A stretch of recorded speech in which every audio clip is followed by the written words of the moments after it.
Hello mga kumare, samahan nyo nga pala ako kung saan ko ipapatayo ang aking mansyon. Ay sana all may mansyon.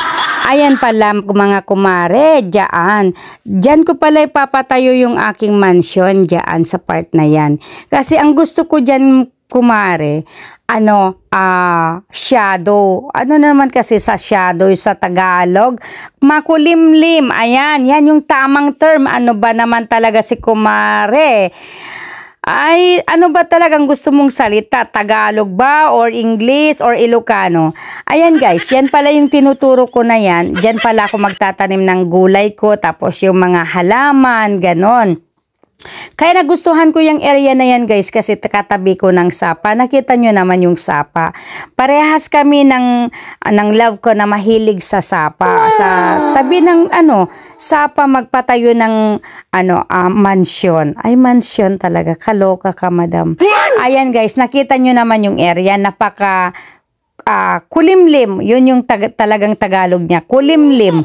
Makulimlim na kasi pag ganyan ng At ang gusto ko diyan guys, or kumare, ay maglalagay ako ng table dito sa harap. Tapos may upuan. Para pag mga 4 o'clock na ng hapon, masarap nang magtambay diyan, umiinom ng kape habang tinitignan yung tubig, yung hagos ng tubig. Tapos yung paggising mo sa umaga, hindi pa naman masyadong mainit yung araw. Masarap na naman kumare, maupo dyan kasi habang umiinom ka na naman ng kape, nandyan na yung araw sa umaga. So, maganda yung ispat na nga, nakakuha ka pa ng vitamin D. Ay, vitamin D, kaloka. Ayan, yung tinuturo ko na yan guys, or kumare, dyan pala yung entrance ko. Ayan guys, thank you. Sa susunod, update ko kayo kung naumpisan ko na yung mansion ko. Ay, ang sarap talaga ng pakiramdam kapag nandito ka sa bundok. Grabe, ang sarap ng hangin. Ang simoy ng hangin, napaka-fresh. Tapos puro puno, green, brown ang nakikita. O, diba? Ayan. Galing kami na kape. Ayan, bitbit ko pa yung baso. Nakape kami dun sa gilid ng sapa. Ayan ang aming mga paligid.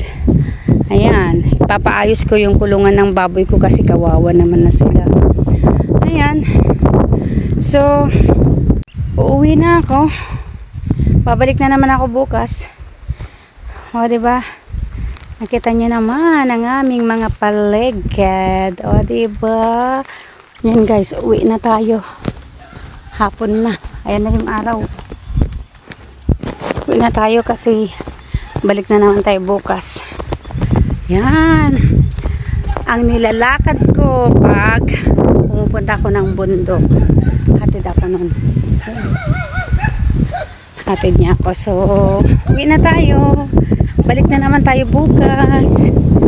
Mag-update na lang ako kapag may mga ginagawa ko sa bundok. O, diba? Kailangan natin magtrabaho. Kailangan natin magpagod. Kailangan natin maglakad sa putik. Kailangan natin magsakripisyo para sa kinabukasan.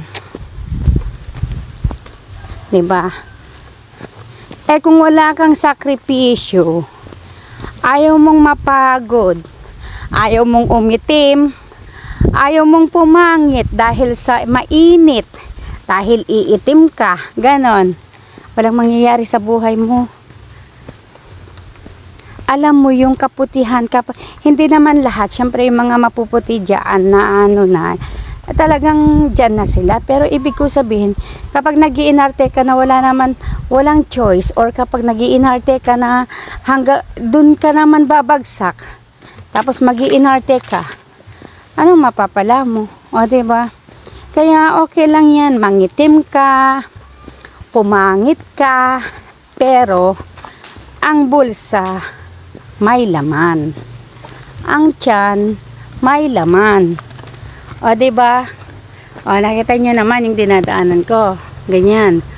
O, andito ako ngayon, o. O, di ba?